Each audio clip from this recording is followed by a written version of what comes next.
अस्सलामुअलैकुम। आज हमने पढ़ना है CS 506 यानी कि वेब डिज़ाइन एंड डेवलपमेंट का लेक्चर नंबर 45, जो कि इस प्ले लिस्ट का जो है वो फाइनल लेक्चर है। ठीक है, जिसका नाम है जावा सर्वर फेसेस।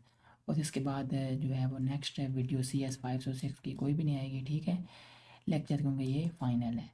तो हम जाएंगे अपनी वर्ल्ड की फ़ाइल पे और यहाँ से जो है हम देखेंगे आसान अल्फाज में इसका कॉन्सेप्ट लेक्चर नंबर 45 का।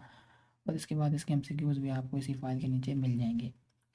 तो फर्स्ट यहाँ पे हमारे पास JSF की एक एग्जांपल है, यानी कि एडिशन ऑफ टू नंबर्स। ठीक है, दो नंबर्स को ऐड करना है।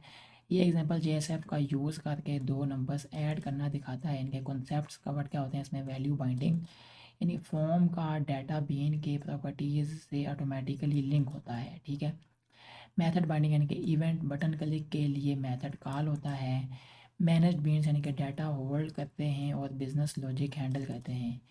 पेज नेविगेशन यानी कि नेक्स्ट पेज का कंट्रोल डिसाइड करता है। ठीक है, पेज नेविगेशन। नेक्स्ट है हमारे पास आगे web services. Web services web based application हैं जो XML और स्टैंडर्ड प्रोटोकॉल से यूज़ करके डाटा एक्सचेंज करते हैं।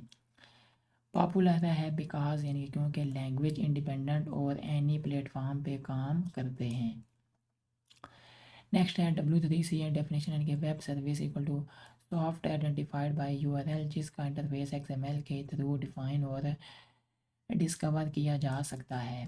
नेक्स्ट है इंटरेक्शन यानी XML बेस्ड मैसेजेस से होती है इंटरनेट प्रोटोकॉल के ज़रिए। नेक्स्ट है evolution of distributed computing.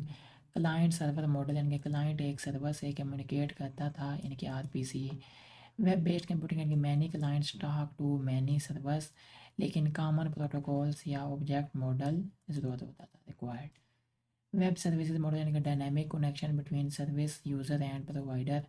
Her device service provide और कंज्यूम कर सकता है। नेक्स्ट है खसूसियात क्या होती हैं वेब सर्विसेज की, यानी कि XML बेस्ड डाटा और डिस्क्रिप्शन सब XML में होता है। लैंग्वेज इंडिपेंडेंट यानी कि कोई भी प्रोग्रामिंग लैंग्वेज यूज़ हो सकती है। डायनामिक यानी कि सर्विसेज लोकेट और इन्वोक किए जा सकते हैं। एक्सेसिबल अवर इंटरनेट यानी कि या इंटरनेट। तो ये जो खसूसियात हैं वेब सर्विसेज की। नेक्स्ट है हमारे पास आगे वाई वेब सर्विसेज, क्यों जो है हम इस्तेमाल करते हैं वेब सर्विसेज। इनके इसमें होता है हमारे पास फर्स्ट है इंटरऑपरेबल यानी कि हेटेरोजीनियस नेटवर्क्स कनेक्ट करते हैं। इकोनॉमिकल कंपोनेंट्स रीयूज़ होते हैं यानी कि इंस्टॉलेशन सिंपल है। ऑटोमेटिक ह्यूमन इंटरवेंशन नहीं चाहिए। एक्सेसिबल यानी कि लेगेसी ऐप्स वेब पे एक्सेसिबल। अवेलेबल यानी कि anywhere any time any device. Scalable unlimited scope और मल्टीपल ऐप्स इंटीग्रेट कर सकते हैं। ठीक है, नेक्स्ट है टाइप्स ऑफ वेब सर्विसेज यानी कि कितने किस्म की जो वेब सर्विसेज हैं। तो उसमें फर्स्ट है हमारे पास आगे डाटा प्रोवाइडर्स, सेकंड है B2B प्रोसेस इंटीग्रेशन, थर्ड है एंटरप्राइज एप्लीकेशन इंटीग्रेशन। फर्स्ट में आ जाता है डाटा प्रोवाइडर्स में आ जाता है स्टॉक क्यूट्स सर्विस। B2B में आ जाता है purchase orders. Enterprise application integration में आ जाता है existing apps integrate via web service wrapper. ठीक है, नेक्स्ट है web page as web service. ठीक है, तो इसके फीचर वेब पेज और वेब सर्विस, यानी कि ये वेब पेज है और ये आगे वाला वेब सर्विस है। एज UI यानी कौन रखता है UI? यस, ये जो है वेब पेज जो है रखता है UI, वेब सर्विस नहीं रखता। इंटरेक्ट्स यानी वेब पेज जो है क्या करता है, यूज़र इंटरेक्ट करता है इसके साथ। वेब सर्विस में एप्लीकेशन इंटरेक्ट करती है इसके साथ। क्लाइंट जो है वेब पेज क्या करता है, वेब ब्राउज़र। और वेब सर्विस क्या करता है, एनी क्लाइंट, कोई भी क्लाइंट। ठीक है, नेक्स्ट है वेब सर्विस आर्किटेक्चर कंपोनेंट्स यानी कि फर्स्ट है सर्विस डिस्क्रिप्शन। क्लाइंट्स को पता होना चाहिए सर्विस कैसे काम करती है। स्टैंडर्ड डिस्क्रिप्शन यानी कि WSDL, XML format, methods, properties, protocols. Service registration and discovery, publish और फाइंड करना विया UDDI, repository of web services online. ठीक है, नेक्स्ट आगे आ जाता है service invocation, standard way to call service, secure or reliable message delivery for business transactions. Working flow यानी कि service register publish, client request find service, client invoke service bind and call. Next आगे summary है पूरे lecture की। सबसे पहले हमने क्या पढ़ा, JSF की एग्जांपल यानी कि जिसमें data binding, method binding, manage beans, navigation सारे मिक्स थे। वेब सर्विस यानी कि platform independent XML based dynamic services. Architecture में WSD है, यानी कि description plus UDDI discover plus invocation call service. ठीक है, तो यहाँ तक हमारे पास लेक्चर नंबर 45 जो है वो कंप्लीट होता है। अब हम चलते हैं इसके MCQs पे। फर्स्ट MCQ है, what does the add numbers JSF example demonstrates? Value binding, method binding, managed beans and page navigation. Next है, what is a web service? A software application that communicates using XML based messages over internet protocols। ठीक है, next है, who provides the official definition of web services? कौन जो है provide करता है official definition web services की? W3C यानी कि world wide web consortium. First वाला है, which distributed computing phase allows dynamic connection between service providers and users? तो क्या होता है? Web services model.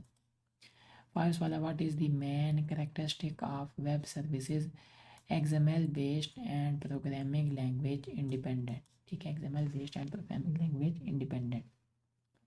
सिक्स वाला, why are web services considered interoperable? They connect across heterogeneous networks using web standards। Seventh वाला, which protocol or language is used to describe web services?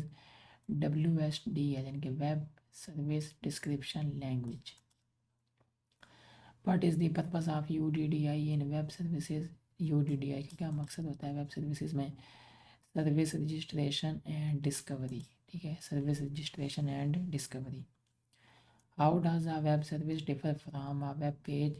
Web services interact with applications, have no GUI and work with any client।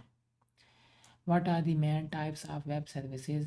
The main types of web services की जिसमें आ जाता है data providers, B2B process integration, enterprise application integration।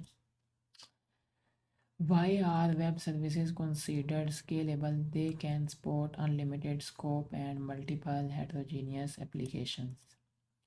Next है, how can clients invoke a web service? Through a standard service invocation method ensuring secure and reliable messages। 13th सवाल है, give an example of a data provider web service। stock quotes service। Give an example of B2B process integration, purchase orders। 15th सवाल है, give an example of enterprise application integration, adding a web service wrapper to integrate different applications। Why are web services automatic? They require no human intervention for transactions। 17th सवाल है, which resources are suggested for learning more about web services and JSF?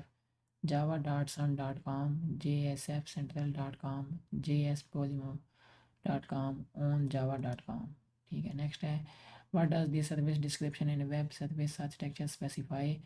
functions, parameters, data types and protocols of the service। तो यहाँ तक हमारे पास जो है lecture number 45 जो है कंप्लीट होता है। और इसके बाद जो है आज आगे आ जाता है the end, best of luck for final term exams. ठीक है, अब इसके बाद आपके इसके CS 506 का एग्ज़ाम होगा फाइनल। तो दुआ में याद रखना, आपने मुझे लाजमी दुआ में याद रखने में भी आपको अपनी दुआ में लाजमी याद रखूँगा। और आपका जो है पेपर वो अच्छे से अच्छा हो जाए। ठीक है, तो फिर दोबारा हम किसी और प्लेलिस्ट में आपके साथ जो है वो मिलेंगे। तो अपनी दुआ में मुझे लाजमी याद रखिएगा और पूरी प्लेलिस्ट कैसी लगी है लाजमी कमेंट करके मुझे बताइएगा। ओके, थैंक यू, खुदा हाफिज़।